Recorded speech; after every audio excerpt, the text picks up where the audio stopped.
it goes right, it's a slice. If it goes left, it's a hook. If it goes straight, it's a miracle. This is Out of Bounds. If it's happening in the world of golf, we're talking about it. Coverage, debate, discussion, pro golf and local golf. Let's do it. This is Out of Bounds. And here are your hosts, Nate Sharman and Josh Durso.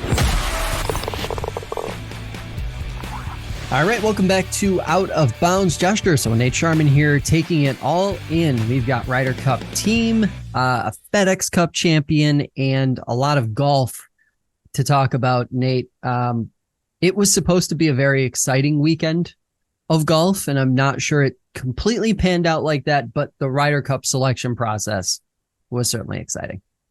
I think it was very exciting, Josh. I mean, Viktor Hovland put on a show, right, for those first three rounds. Scottie Scheffler played, quite frankly, bad, right, for his rankings too. And then Xander tried to go get him on Sunday, but Viktor's just too far ahead. And despite Xander's 62 or 61, on Sunday, Viktor Hovland was able to cruise to that win.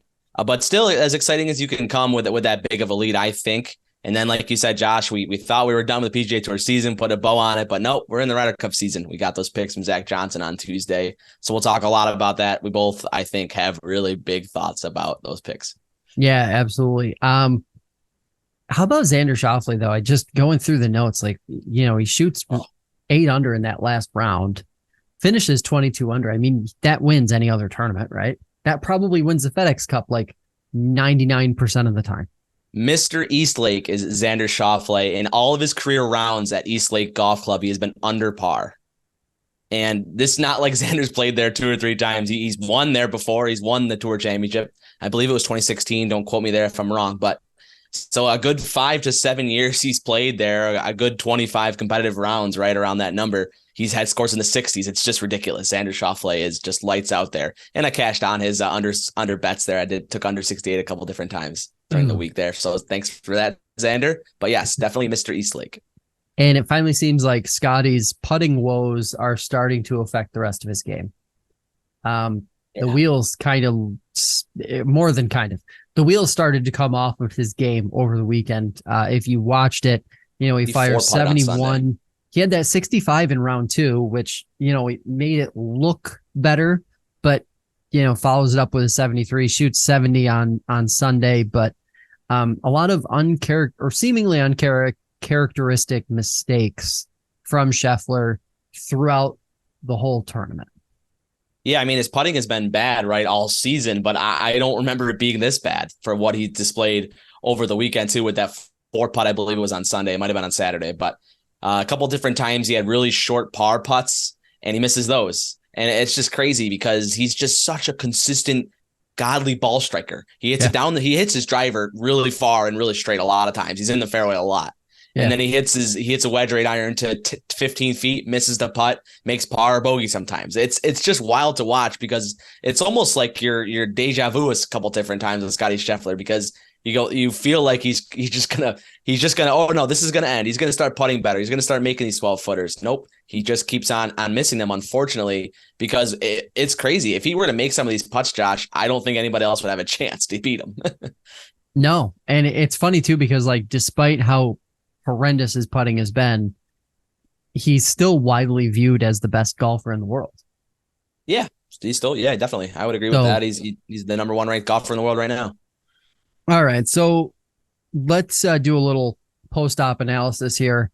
Kind of because of Viktor winning the way he won, and obviously his performance was dominant, but that dominant performance, which kind of made Sunday not as exciting as I think it could have been for some folks who were watching, reignited the debate about what or how the Tour Championship should be played. So, question is, what should the format be? It's done and over with now. If we were going to just pick a format to at least try next year, would you change the format at all, or would you leave it alone?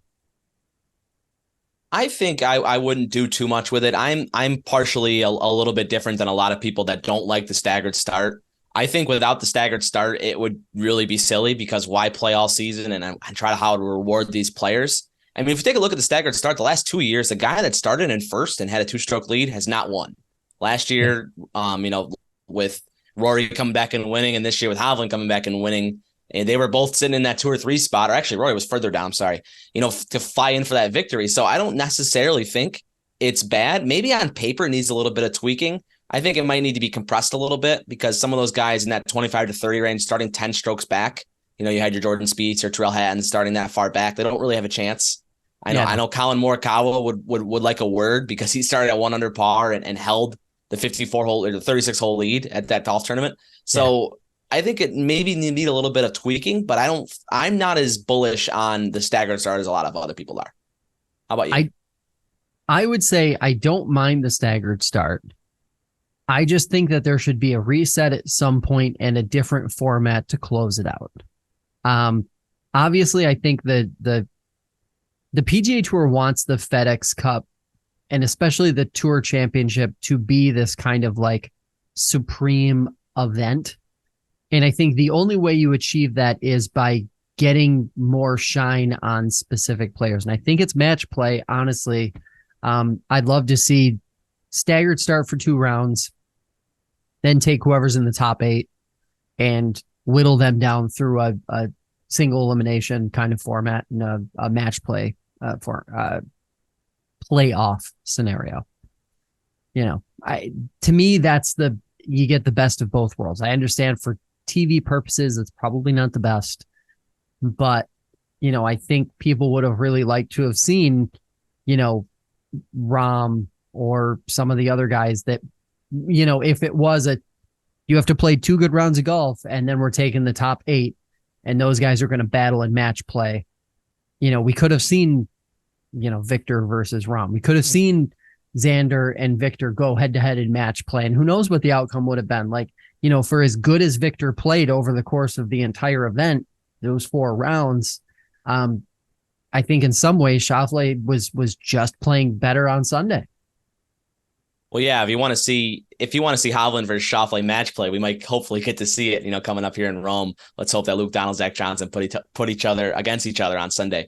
But yeah, I don't know if I would agree with that last part. I think Schauffele definitely played.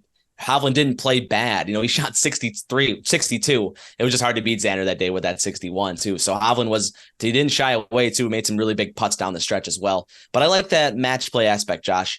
I think that would be a lot of fun because there would be so much drama at the end of the day on that Friday about who's getting in the top 8. I think that would be a lot of fun watching these guys finished late at East Lake, trying to get into that match play, that sort of bracket.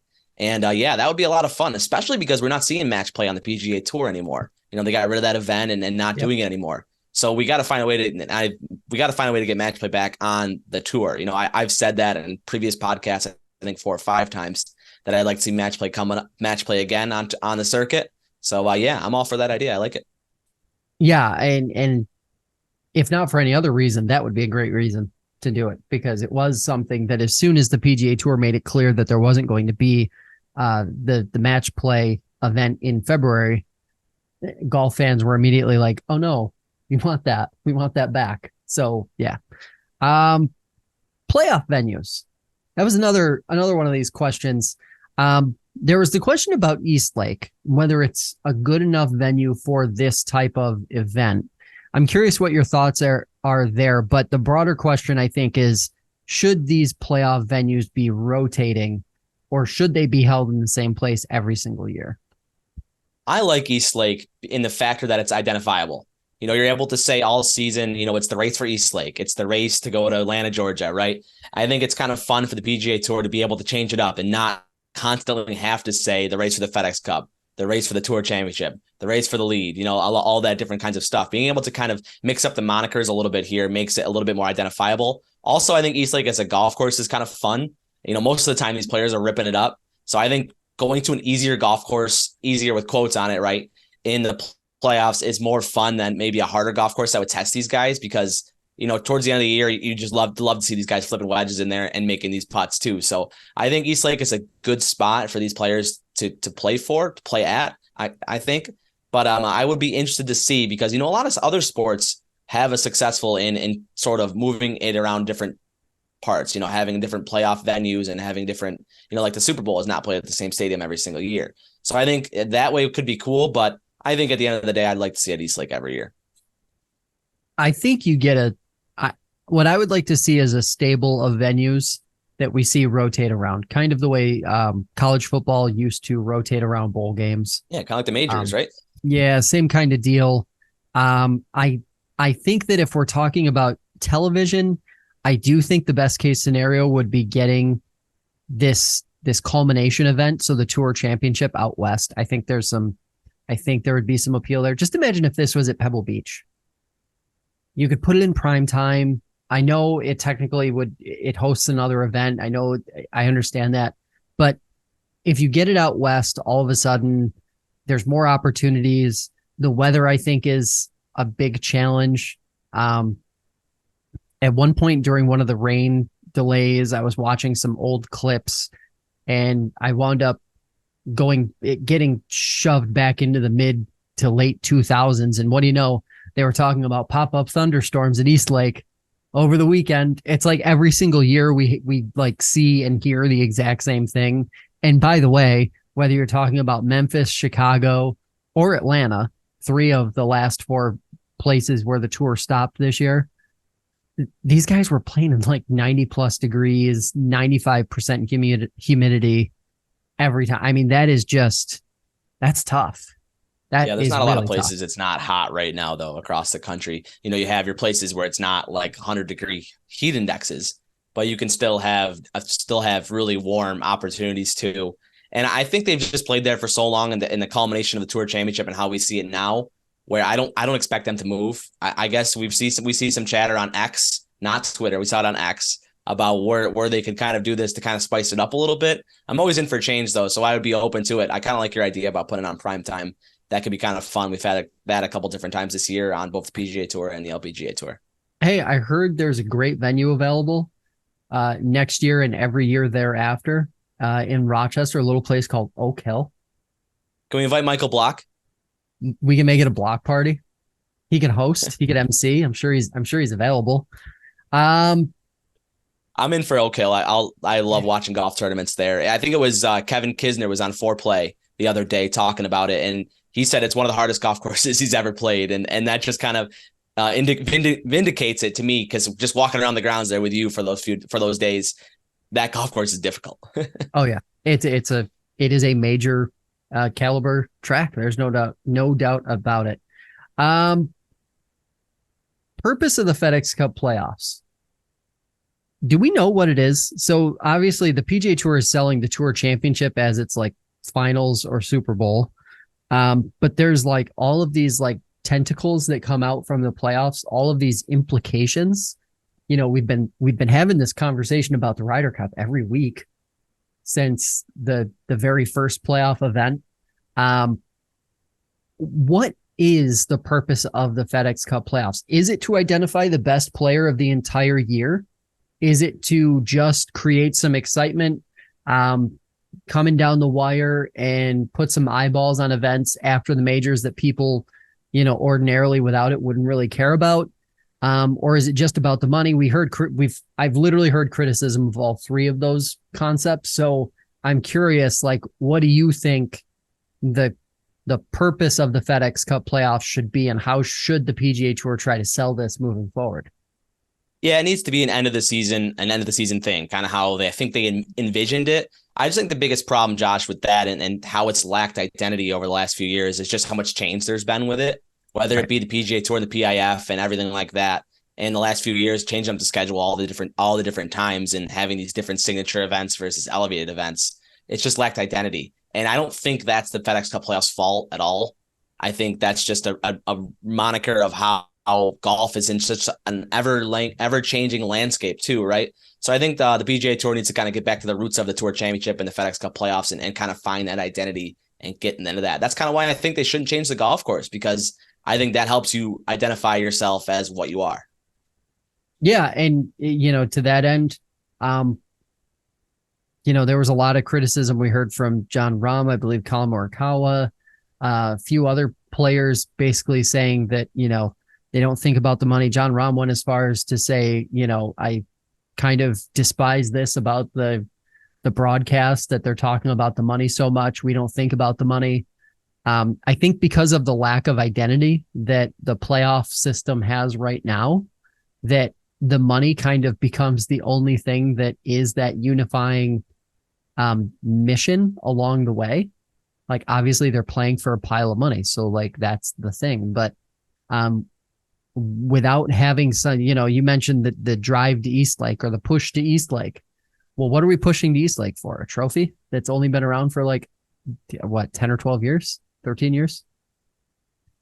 Yeah, but I think the money part is really good for the common fan because it puts it into perspective, right? It's hard to sell the PGA Tour and the history of winning the FedEx Cup or winning any event for that matter on PGA Tour to somebody, right? To especially the person, the average viewer, right? They don't really like, oh, someone won a PGA Tour event. That doesn't mean anything, past the $3.6 million that's deposited into your bank account. So I think the broadcast does a good job in looking at that.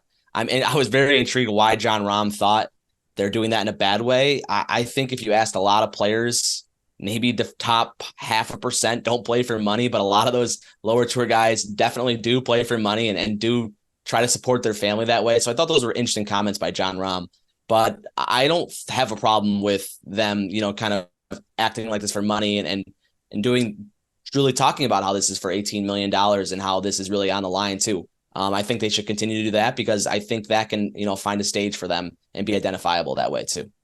Felt a little disingenuous too, like suggesting that it's not about money. Like, professional golf Absolutely has been about nothing but money for the last 3 years since this whole live thing started.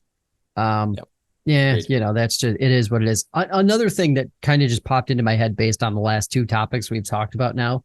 Another reason I think that match play would be great to be incorporated into the Tour Championship, gambling.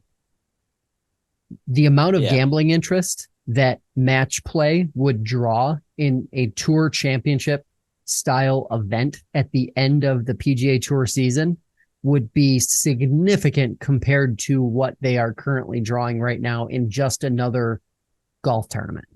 Yeah, because it's so easy for the common person to understand. There's 3 outcomes in match play. You win the hole, you lose the hole, or you tie the hole. Yeah. And it's easy to figure out. There's no birdie, bogey, eagle, par for the common non-golfer to understand, right? So that can be a little bit tricky when you're looking up at the scoreboard and Victor Hovland's at 27 under and Xander's at 22 under, and you're looking at yourself like, what does that mean? Right? Yeah. Match play is a little bit easier to understand who gets the ball in the hole in the fewest amount of swings, right? So I agree with that, Josh. I think gambling would do well in match play. Okay, so before we get into Ryder Cup stuff, one last question here. We're probably going to talk about this again before the voting actually happens and we have a player of the year. But right now, all the chips down on the table, who is your player of the year? Mine's Victor Hovland. 3 wins on tour, the Memorial Tournament, a very big elevated event. Comes back and wins at BMW and then finishes it off with the Tour Championship. Plays really well in all those events. He's playing pretty steady all season. All 4 of the majors, he's inside the top 15. He has 1 ball embedded in the bunker of the PGA Championship, and that kind of steals maybe a victory away from him, right? So I think Victor Hovland has a really bright future too. At only 25 years old, he's around for the future to play in these major tournaments. So I think Victor Hovland is my player of the year so far. Yeah. My player of the year is Scotty Scheffler. I know he looked terrible putting this past weekend and frankly for the last several weeks, but wins the Waste Management Open, Players, which I would say is most would say is the 5th major, top 10 machine, statistical domination. Like I said, he can't putt. So what? He putted well enough to basically have the best statistical year tee to green since Tiger Woods in 2000. So, yes. To me, he's the player of the year. I don't think he will win player of the year. I've never felt less confident in someone being able to win player of the year. I just think if nothing else, he's going to be judged for how poorly he putted. And you get someone like John Rahm, who, in my opinion, has essentially an equal or lesser resume, even with a major victory, because of how he essentially disappeared once summer came. And will probably have a better chance of winning player of the year than Scotty will. Yeah, I think so too. I think they have a good chance to give it to Rom. He just has more victories. He's got 4 wins this year. Scotty said there with only 2. Maybe if Scotty wins another event somewhere this year, he has a way better chance to get that Player of the Year reign from Rom. But I just don't think Scotty has enough wins. Only 2 needs a couple more than that. He certainly was around for a lot more than that. The interesting thing with Victor would be the recency bias that everybody would throw at that if he did win. Everybody would be like, well, all year though. That's the funny part, right? I know. All right. So it's time to talk. Okay. So who made the Ryder Cup for the Team USA? On top of the 6. Yeah. Yes. Sorry. And on top of the 6 automatic qualifiers, we have Brooks Koepka, Jordan Spieth, Ricky Fowler, Colin Morikawa, JT, and Sam Burns rounding out the final 12 that Zach Johnson will be taking over to Marco Simone in Rome. And the first thing that screams out, Josh, right, is Boys Club. I watching that press conference on Tuesday. I think it was Claire Rogers. He had a couple really good tweets about these guys looking like frat brothers going into job interviews and stuff like that. And she's not really that far off, right? Sam Burns makes this team. He does have a win this year and has played well in the top 10 in putting. Actually, I think he's just outside at 11. So, you're bringing a hot putter over with you is really important because a lot of these guys can hit the ball off the tee and be really straight with their irons too as well. But having a putter in the Ryder Cup is the largest part of it, right? So I don't necessarily hate the Sam Burns pick for that logic. But Josh, I think you're going to agree with me here. There's just 3 other guys that are more deserving than Sam Burns and Justin Thomas, too. Another guy that hasn't played well this year. No, not another guy, but a guy that hasn't played well this year. You have guys like Cam Young, Keegan Bradley, Lucas Glover, who are all more deserving in my mind than JT and Sam Burns to get on this Ryder Cup team.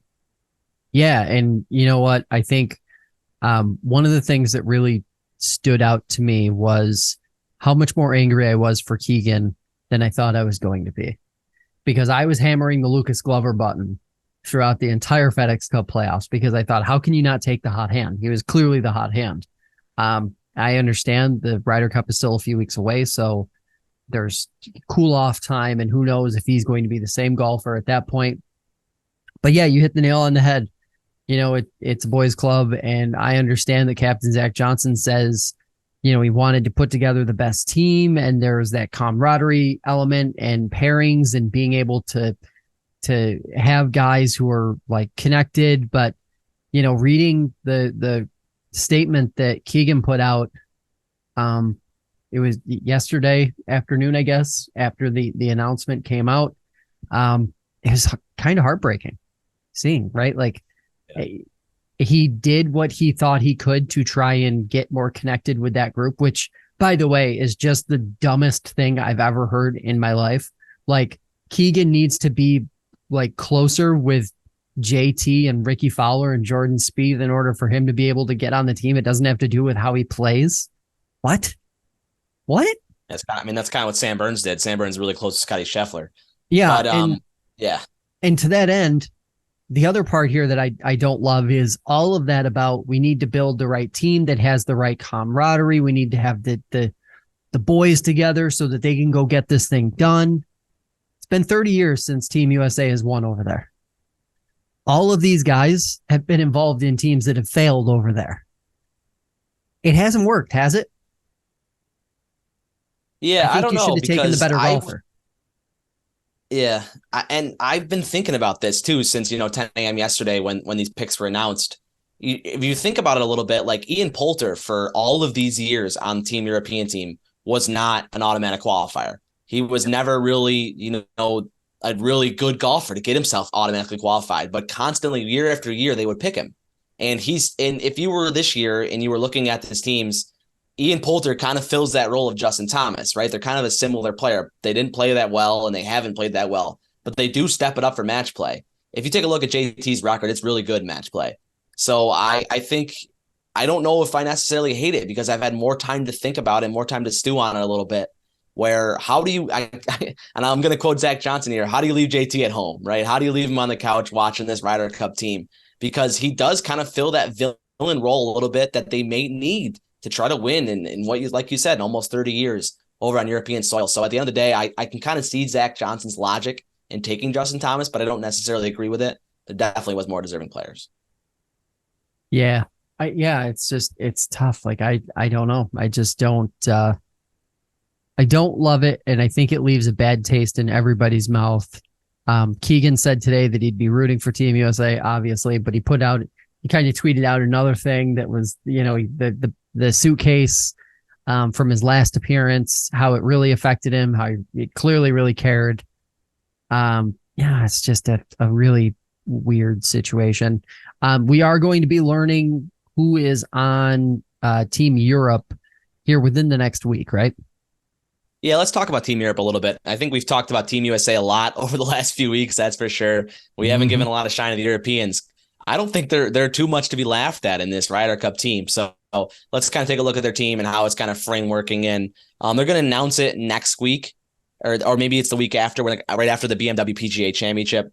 And they have a little bit different of kind of parameters in terms of qualifying. They do the top 3 from the Rolex series that they do all year, and top 3 from the World's Point List. So right now that's qualified. You have Rory McIlroy, Jon Rahm, Victor Hovland, and Tyrrell Hatton are all clinched in terms of they are on the team, and there's no talking about it.